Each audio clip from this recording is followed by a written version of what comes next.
لەگەڵ دەست بەکاربوونی کابینەی نوێی حکوومەتی عێراق بە سەرۆکایەتی مستەفا کاظمی پرۆسەی بەرەنگاربوونەوەی گەندەڵی گرۆتینی بەخۆی بینیوە و لیژنەیەکی باڵای حکومی بۆ لێکۆڵینەوە لە گەندەڵی پێکێنرا.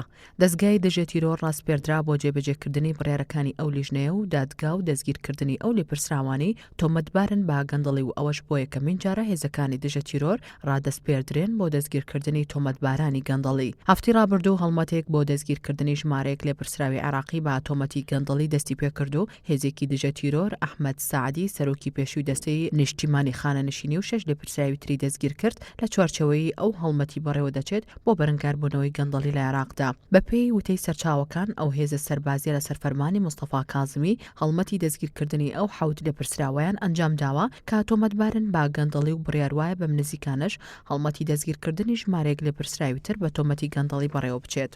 لەلایەکی ترەوە حسێن عەرەب سەرۆکی کوتلەی ئێرادە لە ئەنجومەنی نوێنەرانی عێراق بڵاوی کردەوە فەرمانی دەستگیرکردن بۆ ژمارەیەک وەزیر و سەرۆکی دەستە دەردەچێت بەهۆی تێوەگلانیان لە گەندەڵی. ڕۆنیشی کردەوە لێژنەی لێکۆڵینەوە لە گەندەڵی کە بە فەرمانی نووسینگەی سەرۆک وەزیرانی عێراق پێکێنراوە فەرمانی دەستگیرکردن بۆ ژمارەیەک لێپرسراو دەردەکات کە تۆمەتبارن بە گەندەڵی. ئەو پەرلەمانتارە ئەوەی ڕاگەیاندە و لیژنەیە ژمارەیەکی زۆر دۆسەی گەندەڵی تایبەت بە وەزارەتەکانی تەندروستی و پیشەسازی و بەرگری و بازرگانی لایە و ژمارەیەک کەسایەتی نوێ هەیە کە لێکۆڵینەوەی لەگەڵ دەکرێت کە گومانی تێوەگلانیان لە گەندەڵی لێ دەکرێت.